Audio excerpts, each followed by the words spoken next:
You know, the sad part about playing golf is that in the last 50 years or so, scores really haven't come down noticeably, despite all the advances in technology, in equipment, even in instruction. Why is it that the average golfer doesn't improve? Well, I think the answer is in the way, the amount, and the quality that they practice. So right after this, I want to give you a few tips that hopefully will help you improve the quality of your practice so that you can break off that plateau that you might currently be stuck at. So stay tuned.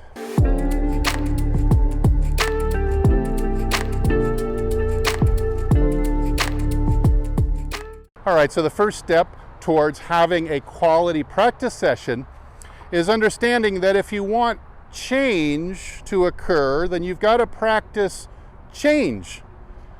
So every swing you make, or most of the swings you make on the range when you need to be different, and probably markedly so, at least in your feel. Now this also means that contact and probably directional control are going to suffer greatly at first if you're doing things differently. I'll always ask students, if I were to turn you around and have you swing left-handed, how poorly would you strike the ball? And they say, yeah, pretty bad. I say, well, this is kind of the same thing. You haven't spent your life building up coordination to the new way we want to swing. Expect poor contact, poor directional control, possibly some hosel shots, possibly even some whiffs. For some people, it can be a big bruise to the ego, but you've got to get past it. All right, another great way to have a good quality practice session is put the big club away, practice with the little club. So even though your driver might be causing the most havoc out on the course, it may be the most noticeable, but I assure you that the problem is likely systemic with every club. You're just noticing it more on the driver because you can get away with less on the driver. But if we're trying to practice something new, another great tip is do it with a small club that has less expectation of distance. Put away the driver. I like to use a 9-iron. So I'll take my short club, I'll take my 9-iron, instead of hitting it the normal distance, I'm going to slow down both club head speed and tempo, and I'm just going to hit this ball about 90 to 100 yards.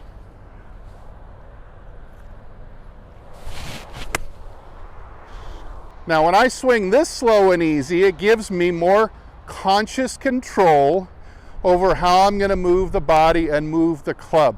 This is a skill that you must get really good at if you're ever going to affect enough change to really break through and lower your scores. Now one last tip, and this may be the most important of all of these, most golfers will not willingly swing as differently as they need to.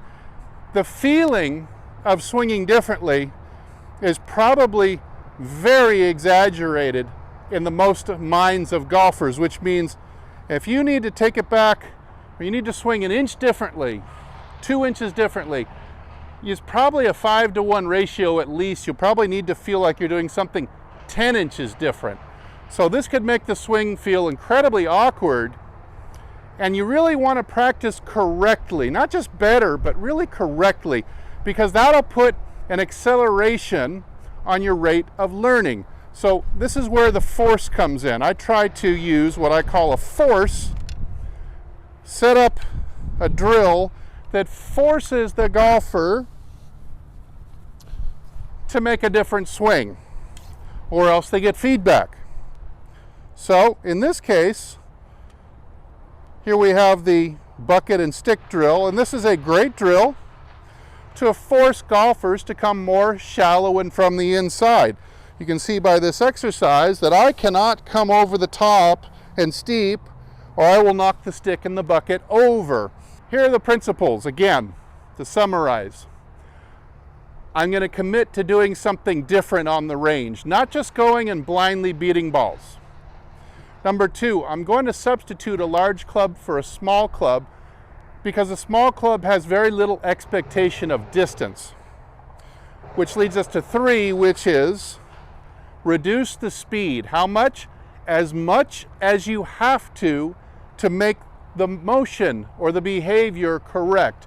You might end up only hitting the ball 15, 20, 30 yards at first if it is really, really awkward. And then I'm going to force myself to swing correctly. In this case, I will have to swing shallow from the inside. Now we look back at that in slow motion, and you can see this swing I just made, this downswing, is arguably too shallow and too far from the inside, which is fantastic way to practice if you're always above the plane too vertically and on the outside swinging across. You actually want to swing correctly and add in a little bit of extra exaggeration as well. All right, so hey, I hope those 4 tips to help you practice better will come in handy. I hope that you apply a couple of ones that you like to your next range session.